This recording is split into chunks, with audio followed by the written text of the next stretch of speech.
Scorpion et ascendant Scorpion, voici votre horoscope pour cette année 2020, une année d'ouverture.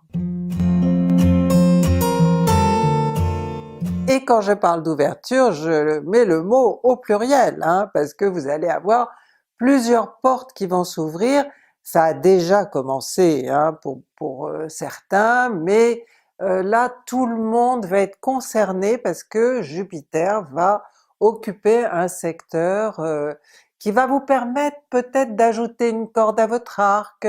de vous intéresser à quelque chose de nouveau, vous voyez, un nouveau centre d'intérêt par exemple, mais qui va prendre beaucoup de place parce que vous, comme vous faites jamais les choses à moitié, eh bien bon, vous y consacrerez beaucoup de temps.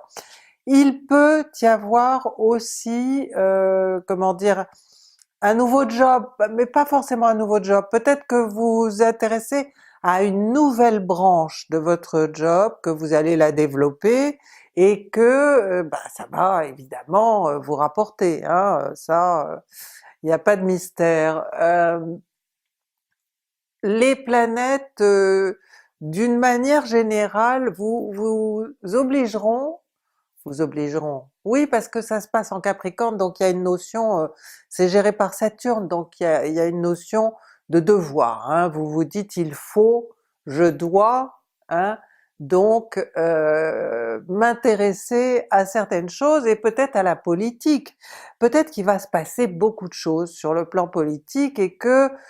vous aimerez participer au débat,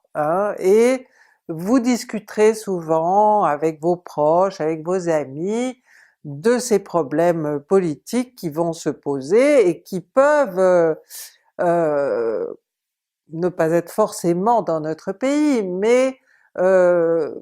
qui peuvent prendre vraiment de l'importance au point que à la fin de l'année il pourrait y avoir un conflit, et un conflit armé quelque part. Je dis pas que c'est chez nous, mais il se passera quelque chose en fin d'année. Donc tout ça pour dire que vous allez vous intéresser à énormément de choses, que des portes vont s'ouvrir et que des possibilités vont voir le jour, et que vous n'aurez qu'à vous pencher pour ramasser, vous n'aurez qu'à faire votre choix. Essayez de ne pas vouloir tout prendre en même temps, tout ce qui va s'offrir à vous, prenez les choses les unes après les autres, explorez-les au maximum et vous verrez à quel point ça vous enrichira sur le plan intellectuel en particulier. Nous allons parler maintenant de vos activités quotidiennes, tout ce que vous faites tous les jours, l'énergie que vous dépensez et les résultats bien évidemment qui vont avec. Et cette énergie elle est gérée par Mars qui est votre planète maîtresse, donc on va y faire particulièrement attention cette année parce qu'elle va faire une boucle,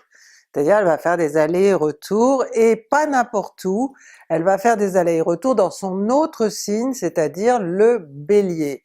Et le Bélier c'est votre secteur de travail, donc il y a vraiment quelque chose qui va se passer de ce côté-là. Soit je vous dis vous allez développer une nouvelle branche de votre activité, vous allez peut-être prendre aussi un deuxième job, c'est possible parce que vous voulez gagner plus, vous allez peut-être apprendre quelque chose, faire une formation. Mars va rester 6 mois en Bélier, du 28 juin jusque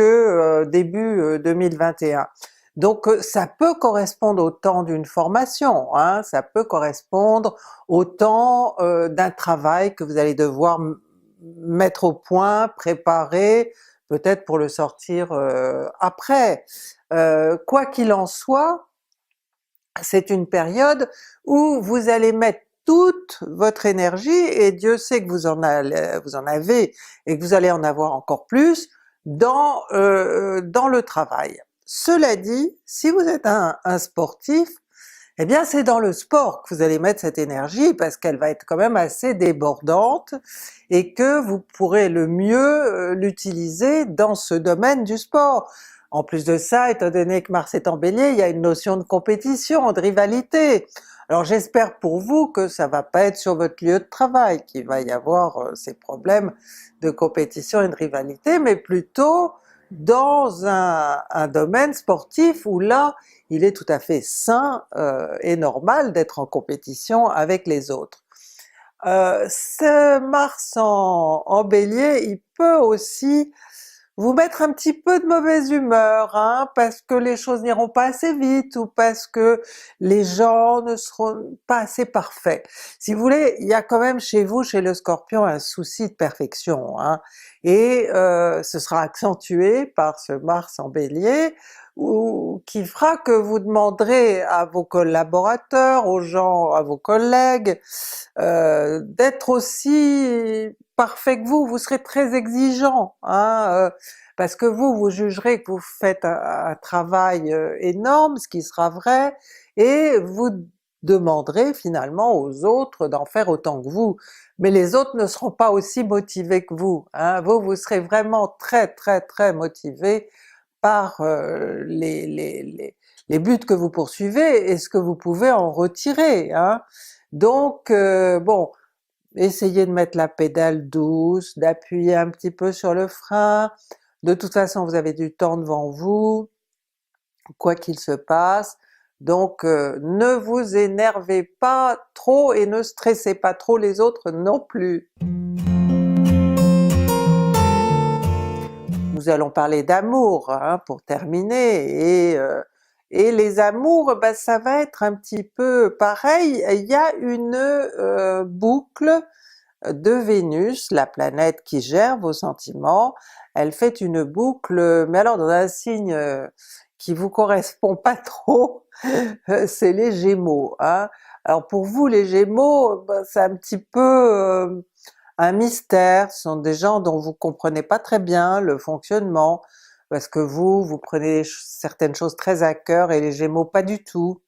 Vous les trouvez légers, vous les trouvez superficiels, alors que vous êtes quelqu'un, c'est vrai, sûrement d'assez profond et tourmenté, et le Gémeaux a pas l'air tourmenté du tout, le Gémeaux il a toujours l'air de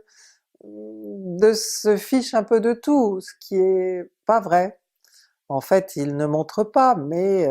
il peut être aussi tourmenté que vous l'êtes. Bon enfin bref, Vénus en Gémeaux, bon, il se peut, étant donné qu'elle va faire une boucle, c'est quelque chose qui va durer, hein, il se peut que vous vous preniez tout d'un coup de passion pour quelqu'un qui n'est pas votre genre, hein, alors vous allez y penser, vous allez tout retourner dans votre tête en permanence, vous allez vous demander si c'est du lard ou du cochon, ou alors il est possible aussi que ce soit quelqu'un qui vous poursuive, hein, quelqu'un qui vous harcèle un peu, à qui vous plaisez énormément parce que vous dégagez quelque chose, et bah vous, c'est pas sûr qu'il ou elle vous plaise. Donc vous chercherez à vous en débarrasser, ce qui est tout à fait logique. Maintenant, si vous êtes en couple, il n'est pas impossible qu'il y ait un espèce de renouveau, à travers ou grâce, comment dire, à votre libido, qui sera tout d'un coup un petit peu excité, sollicité par votre partenaire, parce que il vous fera ou elle vous fera plus de charme que d'habitude, ou vous lui trouverez plus de charme que d'habitude, et votre sexualité s'épanouira avec lui ou avec elle, il y aura